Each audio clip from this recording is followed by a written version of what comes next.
Chez Cactus, nous avons l'habitude d'aborder la situation politique dans les pays européens ou dans les grandes puissances mondiales. Mais nous trouvons qu'il est aussi intéressant de se pencher sur des pays dont on a moins l'habitude d'entendre parler, surtout lorsque ceux-ci sont au bord de la guerre civile.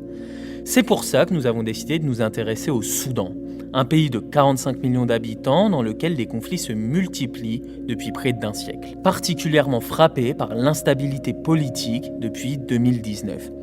Alors, que se passe-t-il ? Avant tout, et pour comprendre, voilà ce qu'il faut savoir.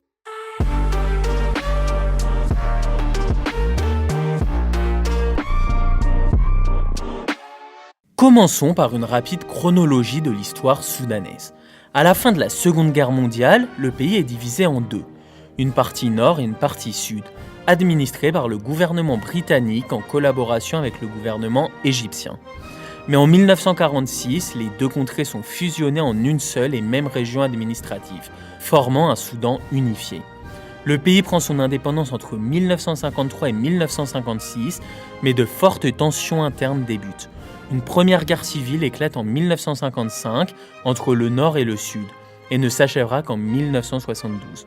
Moins de 10 ans plus tard, en 1983, une seconde guerre mondiale civile débute sur fond de tensions religieuses entre nord et sud une nouvelle fois, et ne se soldera que 22 ans et 2 millions de morts plus tard. Finalement, le Soudan du Sud prend son indépendance en 2011. Deux Soudans sont ainsi reconnus par la communauté internationale, la République du Soudan et le Soudan du Sud. Pourtant, les tensions continuent. Les deux pays se disputent notamment des ressources aux frontières comme l'eau et le pétrole. Du côté du Soudan du Sud, une guerre civile éclate sur fond de rivalité ethnique.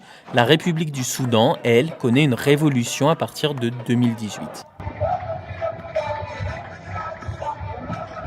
Le président dictateur en place, Omar el-Béchir, est renversé. C'est le début de l'instabilité politique. Alors désormais, quelle est la situation ? Cette révolution verra s'installer le général Abdel Fattah Abdelrahman el-Bourhan comme chef de la junte militaire au pouvoir en tant que gouvernement de transition en 2019, après l'inculpation d'el-Béchir. Mais fin 2021, l'armée tente un coup d'État contre ce gouvernement transitoire.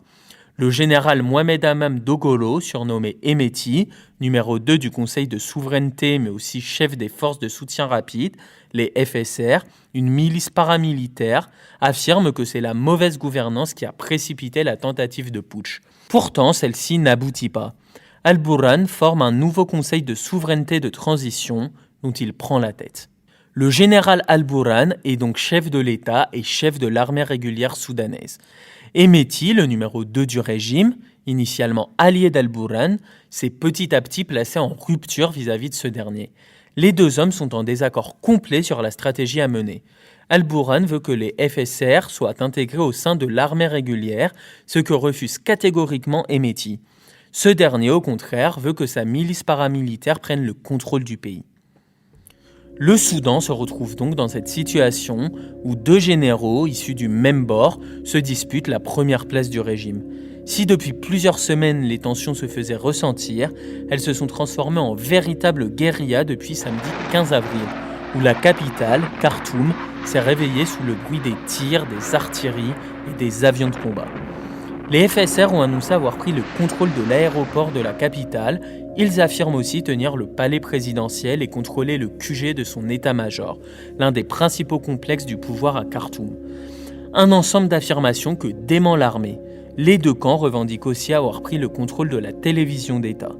Quoi qu'il en soit, aux alentours de 300 personnes ont été tuées en 5 jours, selon l'OMS. Les ingrédients semblent malheureusement réunis pour que ces affrontements marquent le début d'une nouvelle guerre civile, comme le pays en a déjà trop connu. Le général Hemeti a déclaré que les paramilitaires ne s'arrêteront pas avant d'avoir pris le contrôle de l'ensemble des bases militaires. Quelle que soit l'issue de ce conflit, le coût humain risque une nouvelle fois de s'avérer colossal. Retrouvez tous les jours un sujet d'actualité sur Cactus, Spotify, Deezer et Apple Podcasts.